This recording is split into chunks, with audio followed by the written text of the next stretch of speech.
Hey, what's up guys? Today I'll show you an action mystery film, The Witch, Part 1, The Subversion. Spoiler ahead, watch out and take care. The movie begins at a warehouse. A group of bloodied men holding metal pipes is beating bodies under a huge tarpaulin.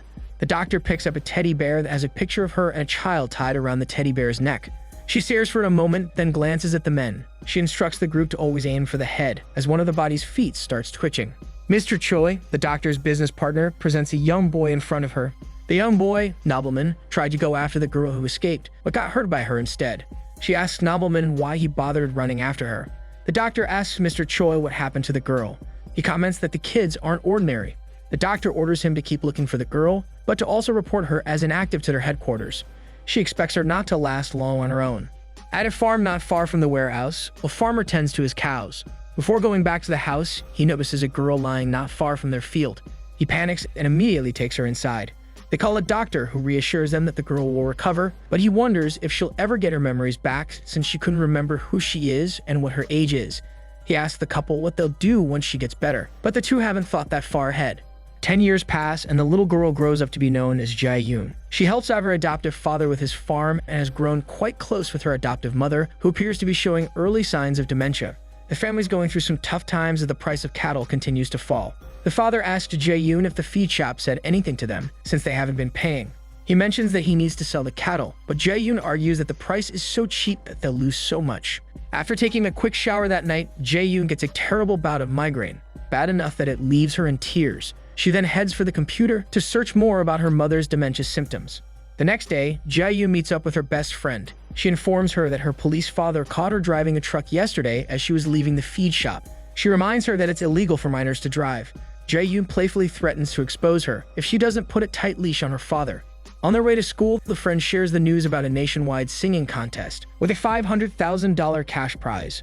She points out that kind of money will solve Jae-yoon's family's problem with the cows and her mother's hospital bills. Jae-yoon goes through with the audition, gets the best score of the day, and is invited to go to Seoul.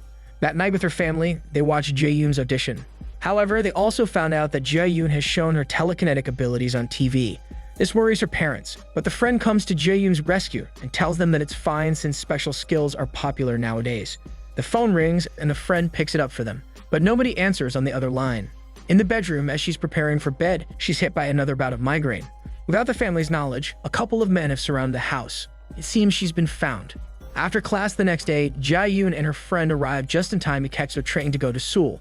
As they're making their plans for Jae-yoon's stardom, a guy across from them discloses that he finds them funny.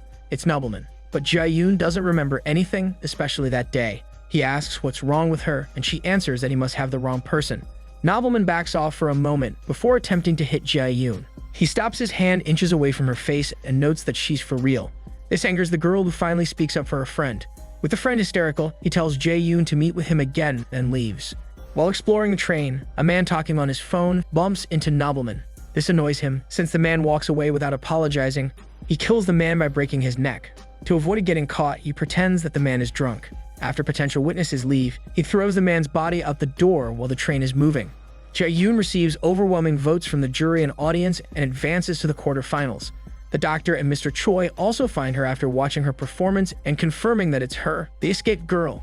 Before they can go home, Jae-yoon is hit with another bout of her migraine and runs to the restroom to get herself together. The pain's different now as she starts bleeding from her nose. She has a flashback of meeting with her doctor, who maintains that they need to inform her parents since her condition is a matter of life and death. He gives her at most 3 months and repeats that a bone marrow transplant from her biological parents is the only way to go. Trying to flag down a taxi outside the venue, Mr. Choi's men attempt to kidnap them. The men are assertive, telling Jae-yoon that they just want to talk. Fortunately, a group of noisy elementary students distracts them, and a friend finally flags down a taxi, and they escape. In front of the train station, Nobleman with his group drives up to Jae-yoon as Jae-yoon's friend takes a call from her police father. This time, he insinuates that she needs to get home because her parents are old and something may have happened to them. This scares Jae-yoon enough to start running back home.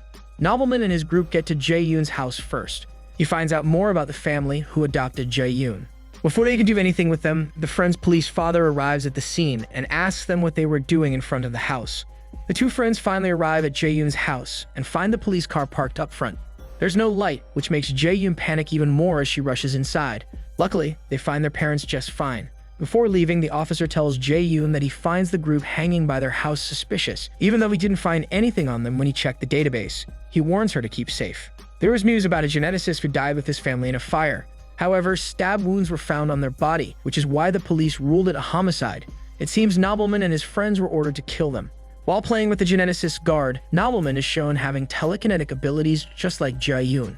He controls the geneticist's guard's hand and has him shoot himself in the head. The doctor and Mr. Choi have breakfast. Mr. Choi opens up about the doctor moving to their headquarters, which she didn't know he knew. Out of nowhere, the doctor suggests that Mr. Choi take a vacation. This makes the man suspicious and asks her when she was ever concerned about him taking a break. He says outright that he hopes she doesn't have another agenda. She finally tells him frankly to walk away in the meantime, since their headquarters have made their decision and have shut them down. She promises to set up a job for him while he takes his break. He asks what about Jae-yoon, and she reassures him that they'll take care of her. Mr. Choi is in contact with a colleague of the doctor and mentions that she's acting suspicious. He notes that the doctor has ordered the killing of the renowned researchers in his program. The man agrees with Mr. Choi's plan to kill Jae-yoon, but instructs him to bring back her brain since it could be the proof of all of their hard work. He asks about Mr. Choi's condition, and Mr. Choi shows him his burnt hand. He promises that once they have Jae-yoon's brain, they'll find a way to fix all of them. Late that night, a group of armed men enters Jae-yoon's home. Jae-yoon tries to convince them that she's not the girl they're looking for, and they tell her to prove it. They threaten to kill her friend, which angers Jae-yoon since she doesn't understand what's going on. This triggers Jae-yoon's abilities. In a trance, she successfully kills all of them, with unimaginable strength and speed. She snaps out of it and starts panicking a little, not comprehending what she did. Nobleman walks into the living room, complimenting her and asking if her memories are coming back. She asks him repeatedly who he is, as he talks about her extraordinary abilities, but insists on staying ordinary. He shows the scar on his head and informs her that it was her who did it to him. Jae-yoon gets flashes of memories, but not enough to remember what happened then. He tells her that he'll help her get her memories back, but she needs to come with them. The friend tries to stop Jae-yoon. She promises to go back and asks her friend to take care of her adoptive parents. They finally arrive at a laboratory, where Jae-yoon is immediately restrained. The doctor talks to her through the speaker and tells her that she's been looking for her for the past 10 years and had even thought that she was dead. The doctor believes that she doesn't remember anything, since she wouldn't have willingly gone on television to help them find her. She promises to help her regain her memories. Jae-yoon is injected with a serum, and she starts remembering all the experiments done on her and the other children. The doctor reveals that she's a brain specialist, and the best one out there, since she specializes in genetically engineered ones like Jae-yoon's. She accused the doctor of trying to kill them, which the doctor doesn't deny. She admits that despite the success, the headquarters had a change of hearts since they couldn't control them. They were given heightened physicality and violent nature. She considers Jae-yoon as the best and the closest to perfection. The kids were ordered to be decommissioned, but she couldn't do the same to Jae-yoon since she was what the doctor considered her life's work. She praised Jae-yoon for that day and explained that no one stood a chance against her. She admits that they looked for her, and nobody thought she'd be living such an ordinary life, since violence was in her nature. But they never would have thought that she'd appear on television and go as far as to reveal her abilities. It's revealed that on the day of her performance, Jae-yoon had levitated the microphone she was using, which caused quite a stir. The doctor cautions her that the migraines she's been experiencing are a symptom of a disease she developed because of her abilities. If she doesn't get the proper treatment, her brain may explode. Jae-yoon writhes in her restraint, bleeding from every hole in her body. She's struggling to breathe when the doctor finally gestures for one of her men to give Jae-yoon an injection of a blue serum. She tells Jae-yoon that she's the only one who can save her from death. The doctor explains that the effect of the serum will only last for a month, but she'll be able to use her abilities fully. After getting the injection, Jae-yoon's attitude changes and confesses that she never really lost her memories. The whole thing has been her plan all along. She even chose her adoptive parents to better hide her identity. Moreover, she exposes herself intentionally on TV so as to find a cure for her disease from them. With her ability back to full strength, Jae-yoon starts causing trouble. In an attempt to stop her, the doctor orders for nerve gas to be released. Jae-yoon creepily smiles at her, then takes a couple of steps back. She disappears from their sight and reappears behind the doctor. Jae-yoon confirms that she's been searching for them for so long. She knew she was running out of time, especially after what her doctor had told her. When she ran into Nobleman, she knew that her plan was in place. The doctor couldn't help but admire Jae-yoon, calling her a clever girl.